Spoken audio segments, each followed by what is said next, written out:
రంగారెడ్డి జిల్లాలో ఘోర రోడ్డు ప్రమాదం చోటు చేసుకుంది. తాండూరు డిపోనకు చెందిన ఆర్టీసీ బస్సును కంకర లోడుతో వెళ్తున్న లారీ ఢీకొట్టింది. చేవెళ్ల మండలం మిర్జాగూరు సమీపంలో ఈ ఘటన చోటు చేసుకుంది. బస్సుపై కంకర లోడు పడిపోవడంతో పలువురు ప్రయాణికులు దాని కింద కూరుకుపోయారు.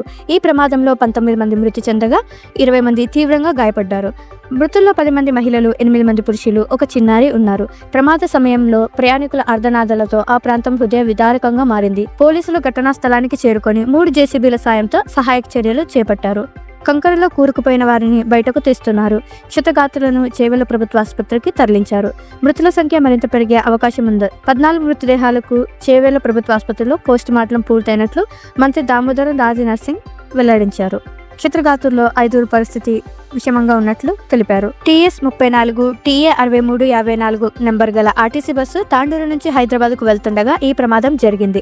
తాండూరులో ఉదయం 4:40 బస్సు బయలుదేరింది. అక్కడ 30 మంది పైగా ఉద్యోగులు, కళాశాలకు వెళ్లే ఉద్యోగులు ఎక్కారు. మొత్తం బస్సులో సుమారు 72 మంది ప్రయాణికులు ఉన్నారు.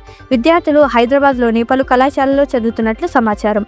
ఆదివారం సెలవు కావడంతో ఇళ్లకు వెళ్లి తిరిగి నగరానికి వస్తుండగా ఈ ఘటన జరిగింది. రోడ్డు ప్రమాదంతో హైదరాబాద్ బిజాపూర్ హైవేపై భారీగా ట్రాఫిక్ జామ్ అయింది. చేవెళ్ల వికారాబాద్ మార్గంలో పెద్ద ఎత్తున వాహనాలు నిలిచిపోయాయి.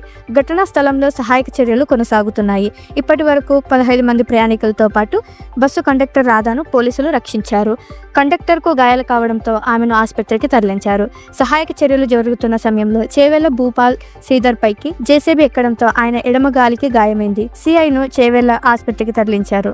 చికిత్స అందిస్తున్నారు.